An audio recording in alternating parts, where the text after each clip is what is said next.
e abrir a sua Bíblia em Marcos, capítulo 4.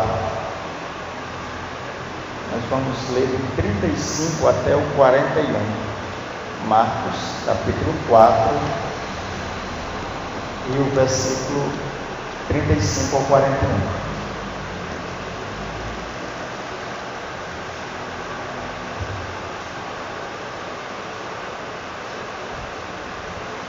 Amém? E naquele dia, sendo já tarde, disse-lhes: passemos para a outra margem. E eles, deixando a multidão, levaram consigo, assim como estava no barco, e havia também com ele outros barquinhos. E levantou-se grande temporal de vento, e subiu as ondas por cima do barco, de maneira que já se enchia de água, e ele estava na polpa dormindo sobre uma almofada. E despertaram-no dizendo-lhes: mestre, não te importa que perecemos? E ele, despertando, repreendeu o vento e disse ao mar: cala-te, aquieta-te. E o vento se aquietou, e houve grande bonança. E disse-lhes: por que sois tão tímidos? Ainda não tendes fé? E sentiram um grande temor, e diziam uns aos outros: mas quem é este, que até o vento e o mar lhes obedece? Amém. Os irmãos podem tomar os seus assentos. Os irmãos, nesta noite, o texto que nós lemos se encontra aqui em Marcos, capítulo 4. Ele também é encontrado nos outros dois evangelhos aí sinóticos, tanto em Mateus capítulo 8 como em Lucas aí capítulo 8. Então o capítulo 4 de Marcos é um capítulo onde é considerado por alguns o capítulo mais valioso, porque traz ensinos preciosos, como a parábola do semeador é encontrado nesse capítulo. Mas os versículos que fizemos aqui menção, do 35 ao 41, fala sobre a travessia de Jesus rumo a Gadara. E o interessante é que esse texto, ele traz um destaque, que é sobre Jesus acalmar a tempestade. Esse é o título que tem na maioria das Bíblias. E nesta noite eu quero falar subordinado também a esse tema: Jesus acalma a tempestade da alma humana. Então, quando nós lemos esse texto, nós encontramos aqui nesse texto alguns aspectos que marcam esse texto por completo. O primeiro aspecto que eu vejo aqui que marca esse texto é a travessia. A travessia era o que os discípulos, a convite de Jesus, haveria de fazer.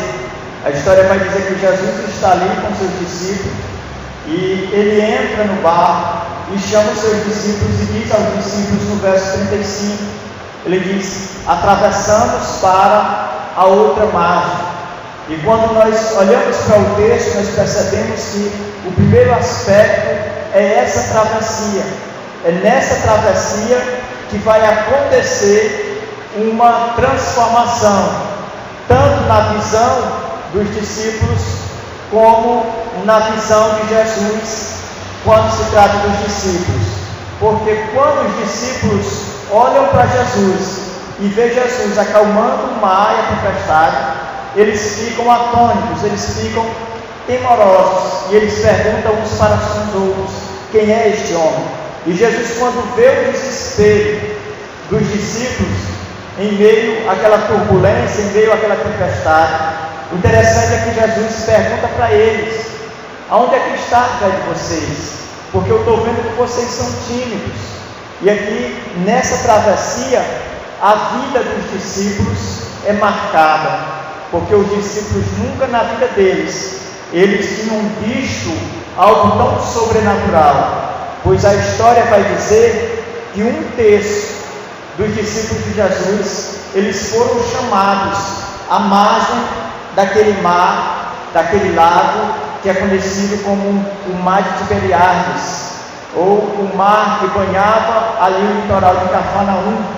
A história diz também que este mar, este lago de água doce, ele media 21 quilômetros, era um litoral muito grande, e 14 quilômetros de uma margem a outra. Então era impossível alguém estar numa margem e olhar outra margem, não sabia o que tinha lá. E esses discípulos, eles entram com essa missão de atravessar do lado que eles estavam, sentido a Gadara. E é nessa travessia que eu percebo que essa travessia é o primeiro aspecto desse texto. O texto de Marcos, como de Mateus e de Lucas, eles se preocupam em mostrar esse primeiro aspecto, que tudo se trata de uma travessia. O primeiro aspecto que ele mostra é acerca dessa travessia. É nessa travessia que vai acontecer a tempestade, mas também é nessa travessia que Jesus vai entrar com providência. E eu percebo, irmãos, olhando para esse texto, olhando para esse aspecto que nós encontramos no texto, eu percebo que a nossa vida, ela também passa por esses estágios de travessia.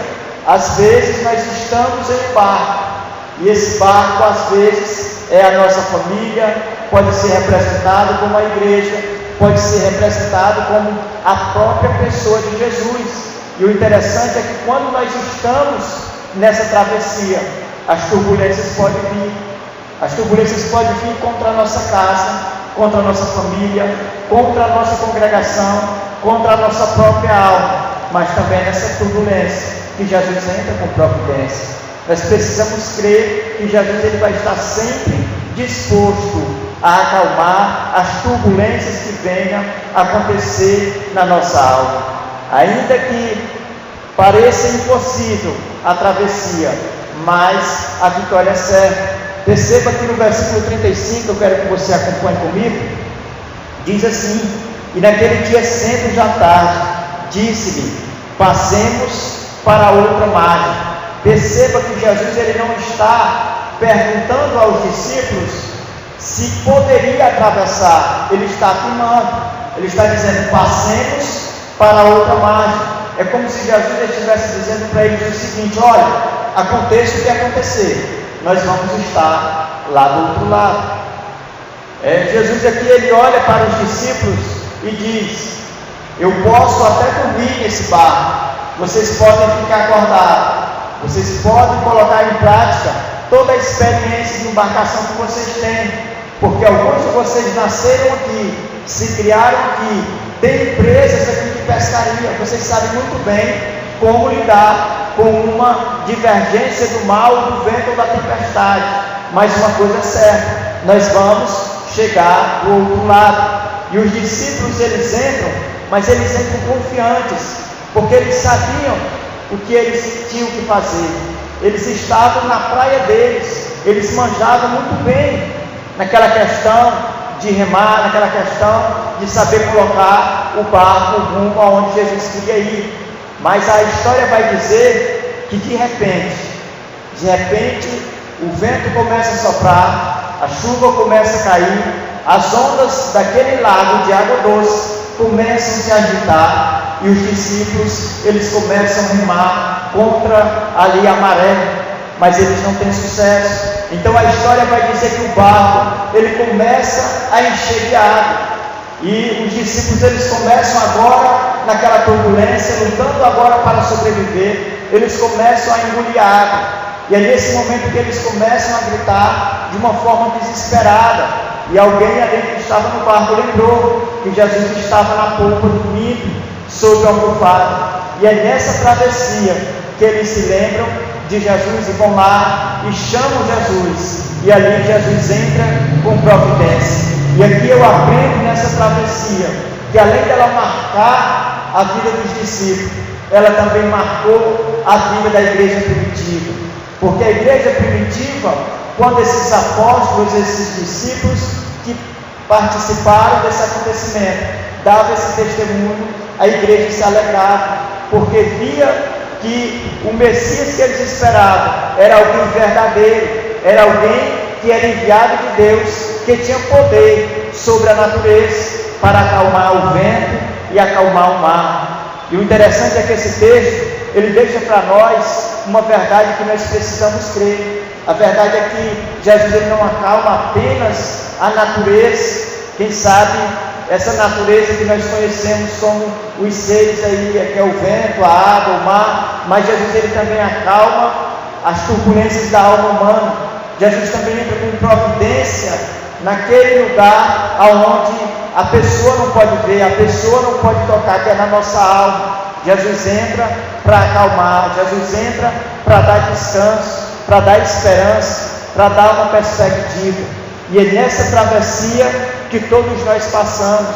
Talvez a nossa travessia não é uma travessia tão longa como era aqui a dos apóstolos, 14 quilômetros dentro de um barco, mas talvez pode ser uma crise financeira, às vezes pode ser uma crise emocional, ou até mesmo pode também ser uma crise espiritual. Você pode estar passando por uma turbulência na alma que você já não tem mais forças para orar, você já não tem mais forças para congregar, você já não tem mais forças para ouvir a palavra de Deus. Mas se você pedir ajuda à pessoa certa, lançar o seu pedido a Jesus, você vai ver que Jesus vai entrar com providência, vai acalmar essa tempestade dentro da tua alma e você vai voltar, quem sabe, da mesma forma que os discípulos reconheceram: que homem é este, que poder é esse que está sobre mim, que acalmou o meu interior. Esse poder, essa pessoa é Jesus Cristo de Nazaré.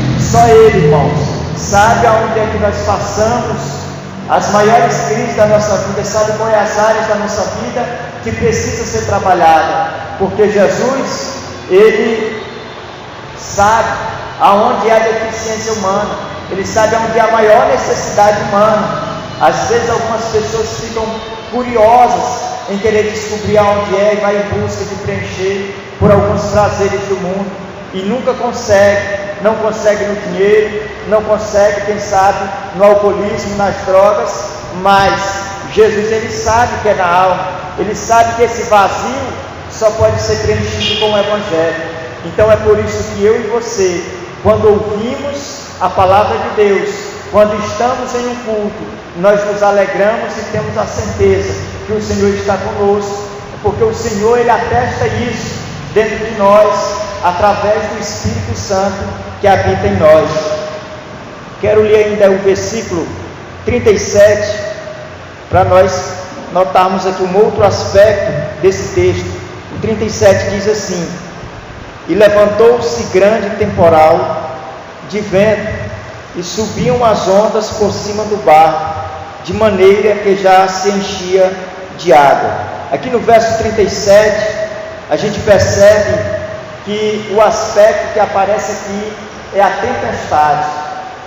Primeiro foi a travessia, o primeiro aspecto que o texto nos mostra aqui foi a travessia, o segundo foi a tempestade. Quando nós olhamos para esse texto ele nos informa acerca da tempestade, eu entendo que eu e você, nós podemos estar, irmãos, fazendo a vontade de Deus como esses discípulos estavam. Esses discípulos só entraram no barco porque eles obedeceram a Cristo, que pediu para que eles entrassem. Eles só estavam ali atravessando aquele lago, porque Jesus pediu para que eles passassem para o outro lado. Então nós podemos concluir que eles estavam no centro da vontade de Jesus, mas eles também não estavam aí inertes, ou eles não estavam, quem sabe, a mercê ou protegidos, guardados da tempestade. Então eu entendo aqui que eu e você não estamos imunes de tempestade na nossa vida. Eu e você podemos, quem sabe, dar de cara, ou a tempestade pode vir de frente para nós. Nós podemos também passar por problemas, nós também podemos ser afligidos como esses discípulos o foram. Nós também podemos ser atingidos, quem sabe, com tempestades da vida. As tempestades da vida também vêm ao encontro de todo cristão.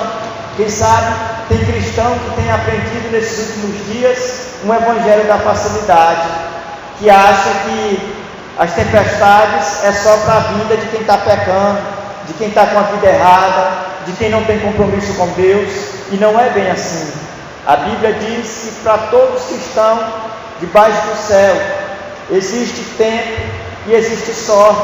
Para nós é da mesma forma, enquanto nós estivermos nesse corpo físico, nós estamos sujeitos aos mesmos erros, nós estamos sujeitos às mesmas falhas e também até mesmo a fracasso, mas nós precisamos confiar que Jesus está no barco da nossa vida.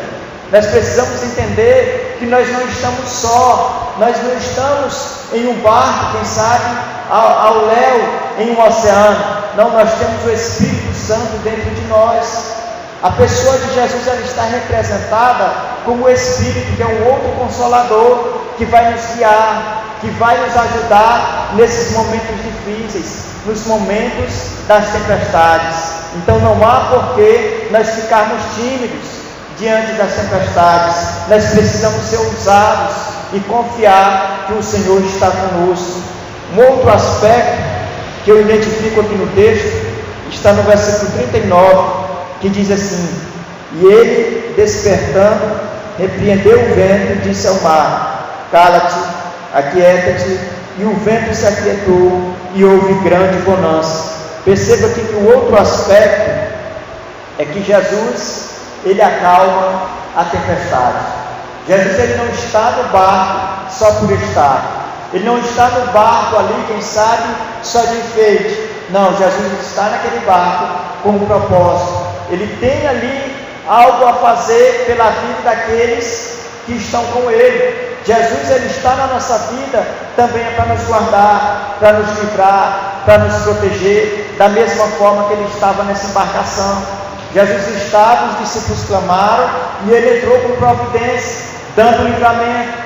Quem sabe, muitas pessoas às vezes podem estar em meio a uma tempestade, olha para um lado, olha para o outro, só vê água, olha para frente e vê, quem sabe, aquelas ondas gigantescas, e já não tem mais esperança, já não tem mais perspectiva de um novo amanhã. Mas quando clama a Jesus, há uma certa bonança, há um alívio, há, quem sabe, uma força dentro dela que vai renovar as esperanças dela para um novo amanhã. Da mesma forma, um crente, irmão, um crente que passa por tempestade, ele tem que crer, acima de tudo, que Jesus está ao seu lado, porque é pela fé que nós chamamos Deus a nosso favor. A fé para nós, ela é um dispositivo que aciona o poder de Deus em nosso favor, porque a Bíblia diz que sem fé é impossível agradar a Deus. Se você, em um momento de turbulência na sua vida, não demonstrar a sua fé, é impossível de Deus fazer alguma coisa para te guardar. Deus, ele só pode te proteger, ele só pode te livrar, se você demonstrar uma atitude de fé. Não sejamos tímidos diante da tempestade, mas vamos fazer como o texto aqui está mostrando alguns aspectos dessa passagem. Está mostrando que Jesus, ele também acalma a tempestade. Jesus, ele é perito em acalmar as turbulências das nossas almas. Não temos por que ficar temorosos, não temos por que, quem sabe, achar que vamos sucumbir. Como os discípulos no capítulo 14 de João, a Bíblia vai dizer que uma ansiedade pairou sobre o coração daquele grupo dos discípulos, quando Jesus começou a dizer que tinha que ir para o Pai, e eles começaram a ficar preocupados, e Jesus disse assim: ele acalma o coração de vocês, porque eu vou preparar lugar, e quando eu preparar lugar, eu voltarei outra vez, para levar vocês para mim mesmo, para que onde eu esteja, estejais vós também. E os discípulos estiveram ali, a sua alma calma naquele momento, com uma palavra de alento, com uma palavra de esperança. E essa palavra, ela está também sobre nós. Essa promessa também, ela está pairada sobre a igreja. A igreja, ela anda, ela marcha, ela continua caminhando, é porque ela está sustentada por essa promessa de que um dia Jesus voltará, de que hoje nós podemos passar, ou quem sabe estar diante de algum obstáculo, de alguma tempestade, mas o nosso Jesus, ele tem poder para acalmar essa tempestade, para fazer com que nós passamos por cima de todos os obstáculos. Uma outra coisa que eu percebo ainda aqui nesse texto é que esse texto ele revela algo sobre Jesus. A primeira coisa que eu vejo que ele revela sobre Jesus é que ele se importa conosco na tempestade. Verso 38 diz assim: e ele estava na polpa, dormindo sobre a almofada, e despertaram-no dizendo-lhe: mestre, não te importa que perecemos? Então perceba aqui que no versículo 38 o texto ele se preocupa em deixar claro para todos os leitores, para todos nós que estamos meditando nesse texto nesta noite, que Jesus ele se importa com as tempestades, ele se importa em acalmar a tempestade. Então nós precisamos entender, irmãos, que Jesus, ele, como sendo o mentor daquele grupo, daqueles 12 apóstolos que andavam com ele também era cuidador, ele era preservador. Da mesma forma, a igreja hoje na atualidade, ela não está a mercê do tempo, ela não está a mercê, quem sabe, da vontade humana, mas a igreja, ela também tem um preservador. A igreja, ela tem alguém que cuida dela. A igreja, ela não precisa, irmão, quem sabe, do cuidado do governo, quem sabe dos cuidados do Estado. A igreja de Cristo, ela foi comprada por bom preço, e é esse mesmo Cristo que comprou com o seu sangue, é que preserva ela, é que cuida dela, é que supre cada necessidade dela. Não tem como nós, seres humanos, suprirmos as necessidades da igreja, porque a igreja, para nós, ela não é essa parte visível que eu e você vê. A igreja, ela é o corpo de Cristo invisível, ela é o corpo, e é esse corpo invisível que Jesus vai arrebatar. A igreja é um grupo onde os santos se reúnem para congregar em nome do Senhor. Então nós precisamos entender que a igreja, ela está sob os cuidados de Jesus. Se ela cresce, se ela anda, se ela prospera, é porque Jesus está abençoando. E a promessa para a igreja é de que enquanto ela estiver aqui nessa terra, ela vai ser sal e ela vai ser luz. Ela vai incomodar as trevas. Por onde ela colocar a planta do pé, ali vai haver prosperidade espiritual, ali vai haver libertação, ali vai haver transformação de vidas, porque a igreja, ela tem um cuidador, que é Jesus. Um outro aspecto que o texto revela sobre Jesus, ainda no verso 39, que diz assim: e ele, despertando, repreendeu o vento e disse ao mar: cala-te, aquieta-te, vento. E o vento se aquietou e houve grande bonança. Perceba aqui no verso 39 que ele age na tempestade. A tempestade, diante de mim e de você, ela pode causar em nós, como seres humanos, uma reação contrária a Cristo. Uma tempestade diante de Cristo, a reação de Cristo vai ser dizer: acalma-te, vento, aquieta-te, mar, cessa a tempestade, fica tranquila. Diante de nós, seres humanos, que confiamos no nosso braço, é tentarmos sobreviver, é entrar em desespero, é procurar outros caminhos, é se dobrar, quem sabe, e se render, e dizer não tem mais jeito, e se desesperar. Mas quando nós estamos com Jesus, é diferente. Quando nós estamos com Jesus, nós precisamos entender que diante das tempestades, Ele vai sempre agir por nós. Ele vai sempre colocar as tempestades sob a sua autoridade. Não existe nenhum gigante, nenhuma tempestade, por maior que seja, que conseguirá vencer a autoridade de Jesus. E a Bíblia diz que nós, eu e você, nós somos a igreja, e como igreja, baluarte da verdade, nós temos essa autoridade na nossa vida, nós temos essa proteção de Cristo, mas nós precisamos crer que Ele vai sempre agir e está sempre disposto a agir em favor da sua igreja. Ainda o verso 39 traz ainda uma outra revelação sobre Jesus. O verso 39: e ele, despertando, repreendeu o vento e disse ao mar: cala-te, aquieta-te, vento. e aquietou, e houve grande bonança. Perceba aqui que o texto diz que ele acalma os corações. Ele não acalmou apenas a tempestade física que estava atormentando a vida daqueles pescadores, daqueles discípulos que tinham vivido e aprendido como remar, que tinham aprendido como, quem sabe, portar um barco de uma margem a outra. Agora o coração daqueles homens estava perturbado, tão perturbado que eles entraram em desespero e foram ao encontro de Jesus desesperados, apelando. Não foram com uma razão, mas eles foram em cima, montados em cima do desespero.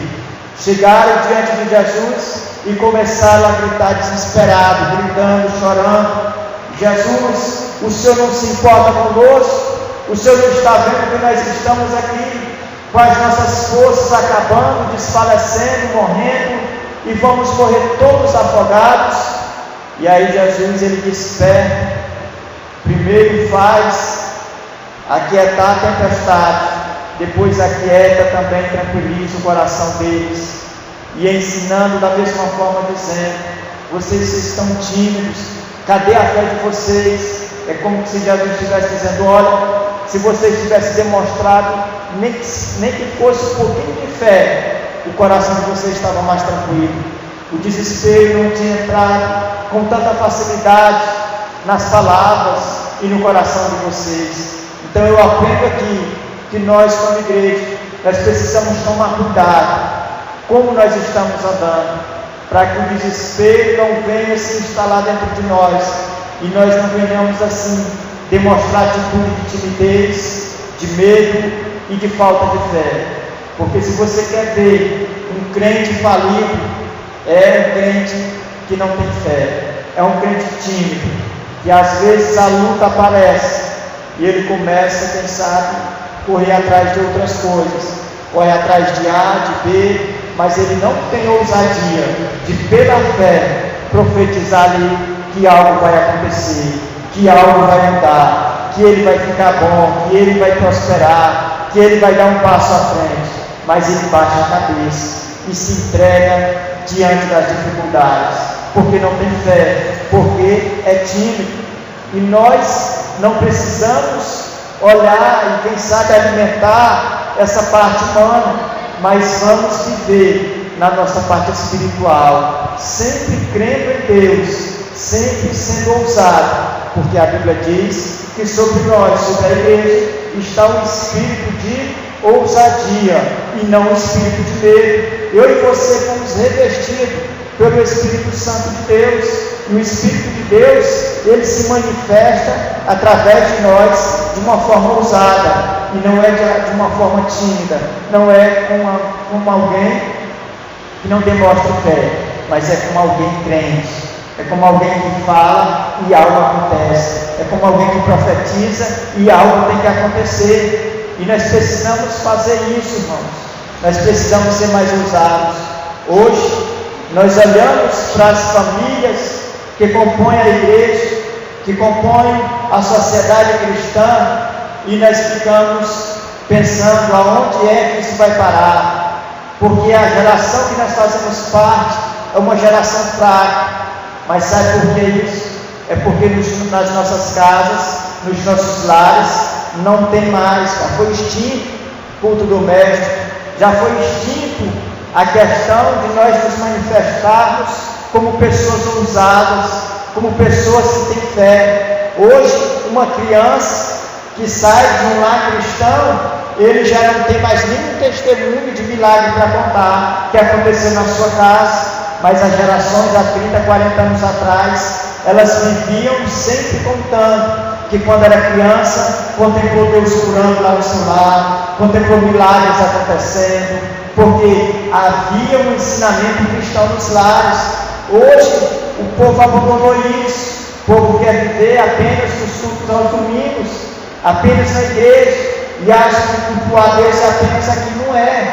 O nosso culto a Deus, ele é contínuo, ele é 24 horas por dia, é tanto na nossa casa, como é também na congregação. Nós precisamos voltar a viver esses valores, a impregnar esses valores no meio das famílias, porque senão o legado que nós deixaremos para gerações futuras, que virão depois de nós, vai ser algo fraco, algo que quem sabe eles vão viver apenas no passado, na glória, quem sabe dos nossos avós e não na nossa, porque às vezes nós olhamos para quem viveu há 30 anos atrás e nós aplaudimos, tiramos o chapéu e diz: aquele ali era crente, aquele ali pregava bem, cantava bem, fez muito pela obra de Deus. E nós, o que estamos fazendo? Nós precisamos atentar para as lições desse texto, porque quando nós olhamos para isso, nós percebemos que os nossos corações, eles precisam estar centrados no reino de Deus, nas coisas de Deus, e com certeza Jesus ele sempre vai acalmar as nossas emoções. Uma outra característica que eu ainda percebo aqui no texto, irmãos, no verso 35, é acerca dos ensinamentos que esse texto passa para nós como igreja.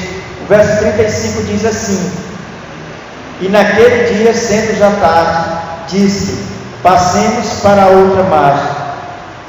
O que eu percebo aqui nesse versículo 35, que o ensinamento que o texto traz é que nós chegaremos ao nosso destino. Nós chegaremos ao nosso destino. O apóstolo Pedro, em uma das suas cartas, ele usa a expressão dizendo que o Senhor, ele nos chamou do lado das trevas e nos trouxe para o lado da sua maravilhosa luz. Aqui eu entendo que Pedro, quando ele escreveu isso como carta universal para todos que iam ler e ter acesso a essa carta, ele tinha em mente aqui essa passagem que ele viveu, que ele vivenciou, que ele estava nesse barco, quando Jesus disse assim: olha, nós vamos passar dessa margem para outra margem. E quando nós trazemos para a atualidade, eu entendo que eu e você como igreja não temos por que ficar titubeando nesse pensamento: ah, vai ou não vai dar certo ou não vai? Vai. Nós vamos chegar ao nosso destino. O destino da igreja é ao lado de Cristo na eternidade. Não tem por que nós ficarmos esmurecidos, desanimados, ou quem sabe preocupados, porque o povo não quer vir mais à igreja, porque o culto está pouca gente. Não. Nós precisamos nos alegrar, porque isso que nós vamos viver, isso que nós vamos vivenciar, é algo que Cristo já venceu por nós. O lugar já está preparado, muito antes da fundação do mundo, o meio e o seu destino. Se nós continuarmos fiéis, nós vamos chegar lá. Nós vamos presenciar esse destino final da igreja, que é ao lado de Cristo, que é o tribunal de Cristo, que é as bodas do Cordeiro. Nós precisamos entender que nada e ninguém nesse mundo vai nos tirar esse direito, que é o direito de adentrarmos o nosso destino. Então, irmãos, vamos continuar firmes nessa perseverança, vamos continuar firmes na confissão da nossa fé, de que o lugar de destino é nosso por direito na pessoa de Jesus. Verso 40 diz assim: e disse-lhe: por que sois tão tímidos? Ainda não tendes fé? Aqui eu percebo que o texto nos ensina acerca de nós, eu e você, como igreja, não fracassarmos na fé. Nós, como igreja, não podemos fracassar na fé, porque se nós fracassarmos na fé, nós vamos estar aqui demonstrando para todos que estão lá fora, como para o próprio Jesus, de que nós somos tímidos e de que nós não temos fé. Porque se um crente ele pode cair ao mais baixo nível, é ele se desviar da fé, ele se apostatar da fé. Porque alguém que se afasta dessa fé, que nega essa fé, esse alguém, ele está fechando as portas dele, da entrada dele para o céu. Ele está, quem sabe, jogando para longe dele toda a esperança cristã. Então nós precisamos entender que nós, como crentes, temos que continuar firmes para não venha, para que a igreja não venha, nós como igreja não venhamos aí, quem sabe, fracassar na fé. Então, irmãos, vamos continuar com essa esperança. E para concluir, o verso 41 diz assim: e sentiram um grande temor e diziam uns para com os outros: mas quem é este que até o vento e o mar lhe obedecem? Aqui um texto ensina quem é Jesus. Essa é a pergunta que rodou na mente dos discípulos, que rodou naquele círculo que os discípulos fizeram. Quem é este homem que até o mar e o vento lhe obedecem? Quem é este homem que chama o vento e diz: vento, te acalma, o vento vai lá e obedece? Quem é este homem que chama o mar, dá uma ordem para o mar e o mar obedece? Quem é este homem que chega para a tempestade e diz: tempestade, te acalma, fica tranquila, e ela fica? Essa foi a pergunta que ficou rondando na mente dos discípulos. E o interessante é que Jesus, em uma certa oportunidade do seu ministério, ele chama os seus discípulos e ele faz essa mesma pergunta aos discípulos. Ele diz: olha, o povo aí de fora pensa alguma coisa a meu respeito, mas eu preciso saber de vocês, quem eu sou para vocês? É aí onde Pedro e alguns discípulos começam primeiro dizendo: olha, uns dizem que tu é Jeremias, outros dizem que tu é João Batista, outros dizem que tu é um dos profetas maiores. Aí Jesus direciona a pergunta para o grupo: e vocês? O que é que vocês dizem que eu sou?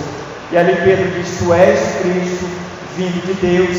E ali nós percebemos que essa pergunta que rodou naquele ciclo, naquele momento, quando eles perceberam que Jesus tinha acalmado o mar, acalmado a tempestade, mandado o vento acalmar, essa pergunta rondou entre eles e eles começaram a perguntar: quem é este homem? Nunca vimos um homem normal fazer uma coisa dessa, mas esse faz.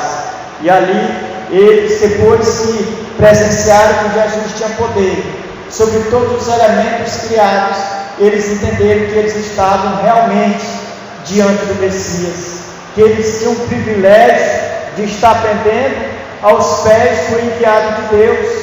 E é isso que nós precisamos responder, irmãos, todos os dias para a nossa alma. Quem sabe a nossa alma tem vontade, no dia a dia, que dá vontade de chutar o pau da barraca, dá vontade de desviar, dá vontade de ir para o mundo. É a alma sempre vai querer as coisas terrenas, mas é nesse momento que a nossa parte espiritual, o nosso espírito, ele começa a pregar para a nossa alma, ele começa a ensinar a nossa alma dizendo que este homem, ele é o Salvador, ele é o Senhor da nossa vida, ele é que rege. Se nós damos um passo, é regido pelo Senhor e não pela vontade da nossa alma, porque a nossa alma humana, irmãos, ela nunca vai ser 100% convertida. Ela é a mesma coisa que Jesus nos chama de carne. Quando Jesus diz que a carne estava sempre pronta a pecar, mas que o Espírito estava pronto a santificar, é nesse sentido. É que a carne, ela é a mesma coisa da alma. Ela sempre vai querer viver uma vida longe de Deus. Ela sempre vai procurar querer agradar os desejos humanos desse mundo que é terreno. Mas o nosso espírito, a parte espiritual, que é onde o Espírito Santo de Deus está nas rédeas, esse sim vai nos santificar, esse vai sempre nos levar para as coisas de Deus, ler a palavra de Deus, ir para os cultos, orar, fazer campanha, estar envolvido no reino de Deus, estender a mão quando necessário. Então, sempre que você fazer um bem, saiba que é o seu Espírito dizendo que Deus está no controle. Saiba que é o Espírito Santo de Deus que está nas rédeas da tua vida. Nunca é a tua alma. A tua alma sempre ela vai ser contrária à vontade de Deus. Quero agradecer a Deus pela oportunidade, agradecer aos meus irmãos que, por bondade, vieram esta noite adorar a Deus juntamente conosco no culto de oração, e também agradecer ao Senhor pela oportunidade que Ele tem concedido a todos nós que ainda podemos estar aqui. Quero passar a oportunidade ao pastor que vai fazer a conclusão.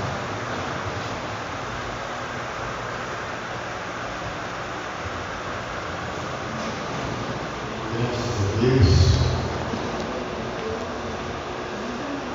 pelo que acabamos de ouvir, que é uma realidade explícita